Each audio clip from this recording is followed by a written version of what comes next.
24 news समाचारों के साथ मैं हूं रेखा शर्मा। मालाखेड़ा गेट गुरुद्वारे में सिख समाज की ओर से मूक बधिर नाबालिग बालिका के साथ दरिंदगी की घटना को लेकर बैठक का आयोजन किया गया। समाज से जुड़े राजेंद्र सिंह बंटी ने बताया कि दिल्ली गुरुद्वारा प्रबंधक कमेटी का प्रतिनिधि मंडल आज अलवर आए हैं। आज सभी समाज के लोग बैठकर हम निर्णय लेंगे कि आगे क्या रणनीति अपनानी है। उन्होंने कहा कि पहले प्रशासन ने कहा था कि गैंग रेप हुआ है, लेकिन अब वह अपनी बात से पलट गए हैं। हमारी यह मांग है कि पीड़िता का दोबारा से स्वतंत्र जांच मेडिकल कराया जावे ताकि दूध का दूध और पानी का पानी हो सके। उन्होंने सरकार को चेतावनी देते हुए कहा कि नाबालिग के साथ न्याय नहीं किया गया तो दिल्ली तक आंदोलन किया जाएगा। 7-8 दिन पहले जो उस बच्ची के साथ, समाज की बच्ची के साथ जो घटना घटी है, जिसको आज राजस्थान सरकार किसी भी तरीके से उस घटना को ही बदल देना चाहती है, एक्सीडेंट का रूप देना चाहती है, जिसके एवज में सरकार के ऊपर कई संगठनों द्वारा, सिख समाज द्वारा भी दबाव बनाया गया और सीबीआई जांच की मांग की। गहलोत साहब ने उसको तो स्वीकार कर लिया, लेकिन अभी भी उनके मंत्री गाये बगाए यही बयान दे रहे हैं। आज प्रताप सिंह खाचरियावास का भी बयान में पढ़ रहा था, वो कह रहे हैं कि डॉक्टर रिपोर्ट ही कहती है कि दुष्कर्म नहीं हुआ है। और मैं जयपुर की संगत से भी निवेदन करूंगा कि वो प्रताप सिंह मंत्री लेवल पर ये आदमी इस तरीके से बयान को बदलवाना चाहता है। सरकार की मंशाएं आज फिर स्पष्ट हुई हैं कि वो इस दुर्घटना को, इसको दुर्घटना बताकर इस केस की रूपरेखा ही बदल लेना चाहते हैं। और अब हमारी अगली मांग मैं आज इस जो मीटिंग रखी है, इसी संबंध में बच्ची को न्याय दिलाने के संबंध में रखी है। उसमें ये भी मांग की जाएगी कि बच्ची का मेडिकल जूरिस्ट ओपन किसी स्वतंत्र जांच एजेंसी से कराया जाए और ये 10-12 दिन के अंदर हो जाना चाहिए डॉक्टरों के मुताबिक, और ये पुनः कराया जाए जिससे दूध का दूध और पानी का पानी हो सके। ये आज मुख्य मांग है। राजेंद्र सिंह घंटी। माघ माह का पहला व्रत तिलकुट चौथ मनाया जाएगा 21 जनवरी को। पंडित यज्ञदत्त शर्मा ने बताया कि इस दिन स्वार्थ सिद्धि योग का शुभ संयोग पूरे दिन विद्यमान रहेगा। महिलाओं द्वारा किया जाने वाला यह पहला व्रत तिलकुटा चौथ का व्रत रहेगा। उन्होंने बताया कि माघ का महीना 11 महीना होता है और माघ मास की पूर्णिमा को चंद्रमा मादा या अश्लेषा नक्षत्र में रहता है, इसलिए इस माघ को माघ मास कहते हैं। 17 जनवरी सोमवार से माघ स्नान प्रारंभ हो चुका है और माघ स्नान मास का समापन माघ शुक्ल पूर्णिमा 16 फरवरी बुधवार को होगा। इस बार माघ स्नान प्रारंभ के समय सूर्योदय पूर्व प्रातः 4:37 से संपूर्ण दिन रात सर्वार्थ सिद्धि योग का शुभ संयोग बन रहा था। माघ मास में सबसे पहले महिलाओं द्वारा तिलकुटा चौथ का व्रत किया जाएगा और यह तिलकुटा चौथ व्रत 21 जनवरी को बड़ी श्रद्धा के साथ किया जाएगा। अलवर में इस दिन चंद्रोदय रात्रि 9:04 पर होगा और चंद्रोदय के पश्चात महिलाओं द्वारा चंद्रमा को अर्घ देकर के व्रत का उपवास खोला जाएगा। जैसा कि शास्त्रों में विधान है कि माघ मास में गौतम ऋषि जी ने इंद्रदेव को श्राप दिया था कि क्षमा याचना के बाद ही उन्हें गौतम ऋषि ने माघ मास में गंगा स्नान सहित पवित्र सरोवर में स्नान करके और माघ मास का समापन करने के पश्चात ही उन्हें पूर्ण रूप से मुक्ति मिली। माघ मास जैसे कार्तिक मास, वैशाख मास, श्रावण मास है, उसी के मध्य माघ मास का भी विशेष महत्व माना गया है। माघ मास में सर्वाधिक व्रत और त्योहार आते हैं। इस दिन महिलाएं सूर्योदय पूर्व स्नान करके भगवान श्री की परिक्रमा संपूर्ण मास करती है। माघ मास में मुख्य रूप से 21 जनवरी को तिलकुटा चौथ व्रत, 26 जनवरी को गणतंत्र दिवस, 28 जनवरी को छठ तिला एकादशी व्रत, 30 जनवरी को रवि प्रदोष व्रत, 31 जनवरी को पितृ अमावस्या, 1 फरवरी को देव अमावस्या, 2 फरवरी को गुप्त नवरात्रे प्रारंभ होंगे और 5 फरवरी को बड़ी श्रद्धा के साथ धूमधाम से बसंत पंचमी का पर्व मनाया जाएगा। बसंत पंचमी का पर्व स्वयं सिद्ध मुहूर्त के रूप में मनाया जाता है और इसके बाद 12 फरवरी को जया एकादशी व्रत, 14 फरवरी को सोम प्रदोष व्रत और 16 फरवरी को माघ मास पूर्णिमासी के दिन माघ स्नान मास का समापन हो जाएगा और महिला द्वारा माघ मास का स्नान समापन करने के पश्चात परिक्रमा करके भगवान के भोग लगा करके और पूर्णिमा की एकादशी की कथा करके महिला द्वारा माघ स्नान का समापन किया जाए। कोरोना के बढ़ते प्रकोप को देखते हुए राजस्थान राज्य भारत स्काउट व गाइड जिला मुख्यालय अलवर द्वारा मुख्य जिला शिक्षा अधिकारी कार्यालय से कोरोना जागरूकता रैली निकाली गई। मुख्य जिला शिक्षा अधिकारी श्रीमती पूनम गोयलम ने बताया कि बढ़ते कोरोना को देखते हुए लोगों को जागरूक करने के लिए यह रैली निकाली जा रही है ताकि लोग सजग रह सके एवं उन्होंने यह भी बताया कि जिन्होंने अभी तक अपना वैक्सीनेशन नहीं करवाया है उन्हें भी स्काउट व गाइड के द्वारा जन जागरूक किया जाएगा। रैली को हरी झंडी दिखाते हुए मुख्य जिला शिक्षा अधिकारी कार्यालय से शहीद स्मारक तक रैली पहुंची। रैली के अंदर एडी कृष्ण कुमार देवरिया, तेज कुमार व अन्य कर्मचारी उपस्थित थे। कोरोना जागरूकता रैली निकाली है कि किस तरह से ये कोरोना महामारी से बचा जा सकता है। ये संदेश दे रहे हैं हमारे रोबर्स और रेंजर्स। इन्होंने ये 18 वर्ष से ऊपर के हैं, इन्होंने वैक्सीनेशन करवाया है। तो ये समाज में संदेश दे रहे हैं कि हम यदि 2 गज़ की दूरी रखें, मास्क लगाएं, बार बार सैनिटाइज करते रहें तो हम इस महामारी से बच सकते हैं। सभी को वैक्सीनेशन आवश्यक है। अभी सरकार ने 15 से 18 वर्ष के बच्चों को भी प्रारंभ कर दिया है। तो ये संदेश दे रहे हैं कि सभी को वैक्सीनेशन भी ज़रूर लगवाना चाहिए। इस तरह हमने जागरूकता रैली निकाली है। ये हमारे कार्यालय सीडी ऑफिस से और शहीद स्मारक तक जाएगी। अंतर्राष्ट्रीय मानव अधिकार सुरक्षा फाउंडेशन अलवर इकाई द्वारा मंगलवार को मूक बधिर बालिका के साथ हुए जघन्य अपराध की जांच को लेकर जिला कलेक्टर को ज्ञापन सौंपा गया।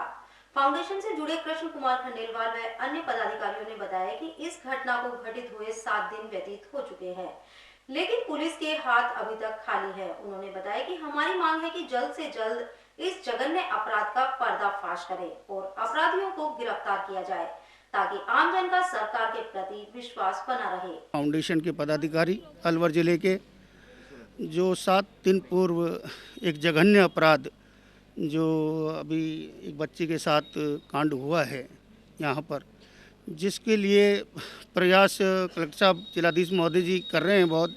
आज हमारे संगठन के पदाधिकारी मांग करते हैं जिलाधीश महोदय जी और राजस्थान सरकार से कि 7 दिन निकल चुके हैं और उस बच्ची का अभी तक कोई सुराग नहीं प्राप्त हुआ है कि अपराधी कौन है। और इस प्रकार का जघन्य अपराध निर्भया जैसा जो पूर्वी बच्ची के साथ जो हुआ है, इसकी हम यहाँ मांग करने आए हैं जिलाधीश महोदय से कि उस बच्ची को न्याय मिले और उसके परिवार को न्याय मिले, उसके परिवार में संभल मिले समय पर, और जिन्होंने ये जघन्य अपराध किया है उनको सज़ा मिले ताकि अलवर ज़िले में शांति बनी रहे और मतलब आगे और ऐसी कोई घटना ना घटे। इसके लिए हम सभी पदाधिकारी यहाँ पर मौजूद हैं, जिसमें हमारे जिला अध्यक्ष जी विनोद मक्कड़ साहब और जिला प्रभारी अपने पदम मंगलानी जी और मैं कृष्ण कुमार खंडेलवाल वरिष्ठ प्रदेश उपाध्यक्ष अंतर्राष्ट्रीय मानवाधिकार सुरक्षा फाउंडेशन और अलवर जिले के अन्य पदाधिकारी युवा शहर के अध्यक्ष महोदय गाबा साहब यहाँ आज जिलाधीश महोदय जी को ज्ञापन देने आए हैं।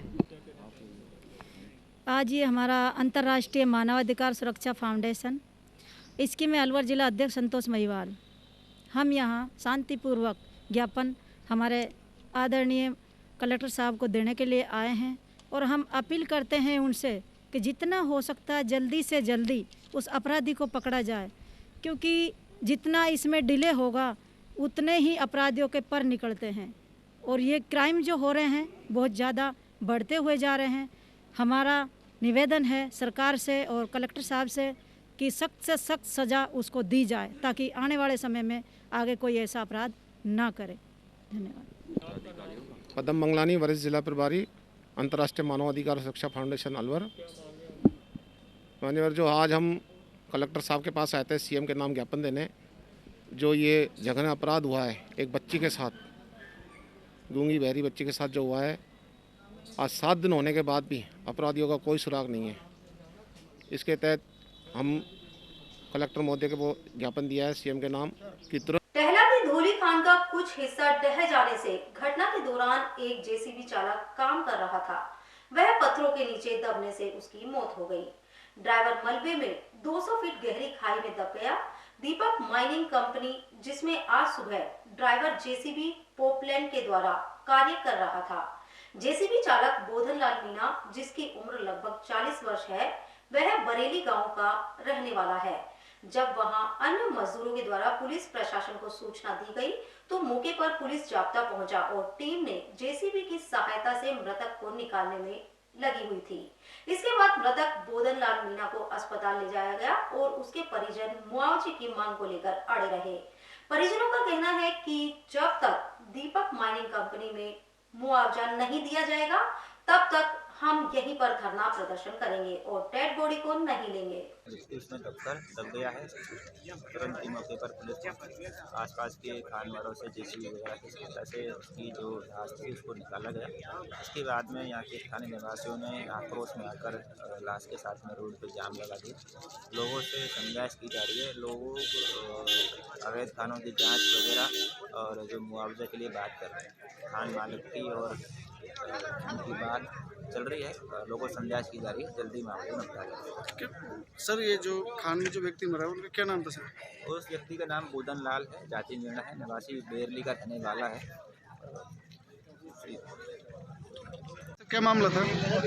पुलिस थाना टैला के अंदर आज सुबह करीब 8:30 बजे एक डंपर चालक जो खनन का कार्य करता था, खनन का कार्य करने के लिए खनन के अंदर नीचे उतरा खान के अंदर, तब भी वहाँ पर ऊपर से लैंडस्लाइड होने की वजह से डंपर सहित पूरा पत्थर गिर गया, पूरी खान ढह गई। जाने के दौरान डंपर चालक उसी में रहा, जिसको एलएनटी के द्वारा निकाला गया।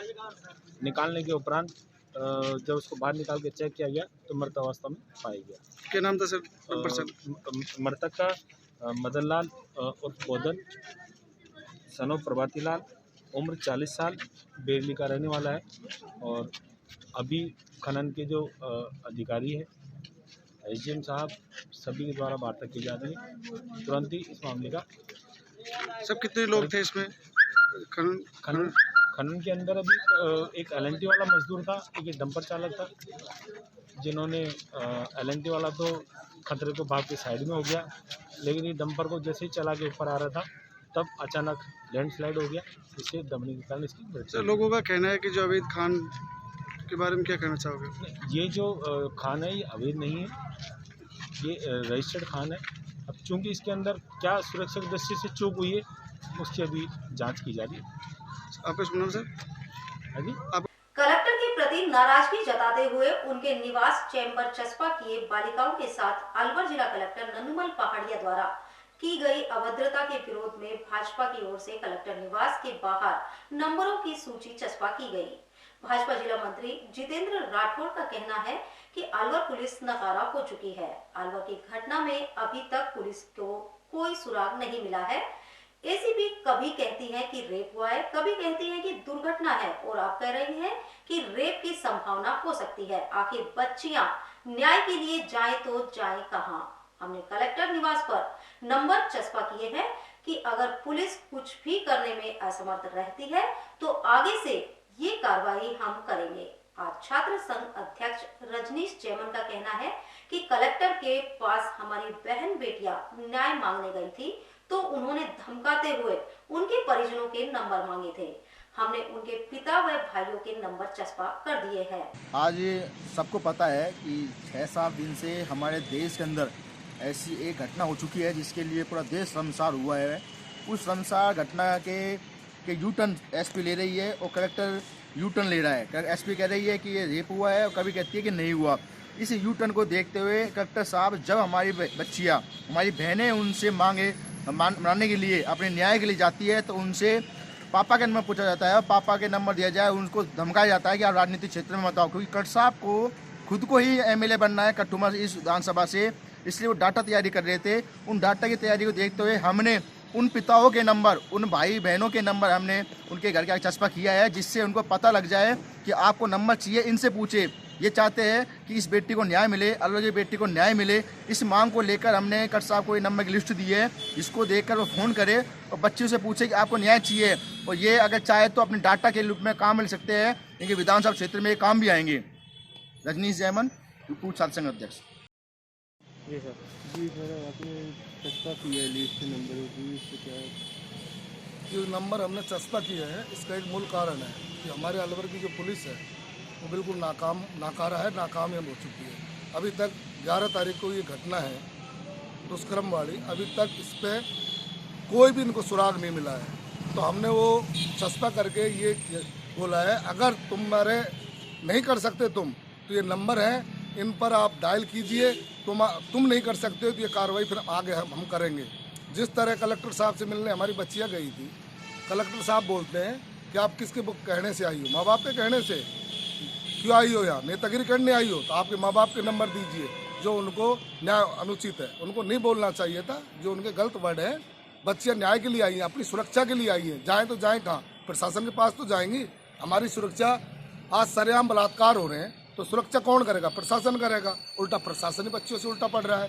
जो हमारे कलेक्टर साहब है, एसपी साहब है, एसपी साहब अब कभी बोलती हैं ये दुष्कर्म की घटना है, शंका है, कभी बोलती हैं एक्सीडेंटल है, कभी अब फिर बोल रही है शंका हो सकती है। आखिर आमजन जाए तो जाए कहाँ? तो इसलिए हमने वो नंबर चस्पा किए हैं। अगर तुम नाकामयाब हो, नहीं कर सकते तो अपने हाथ ऊंचा कर दो। आमजन अब ये लड़ाई लड़ेगा। जितेंद्र राठौड़, जिला मंत्री। आज समाचारों में बस इतना ही। दीजिए इजाजत। नमस्कार।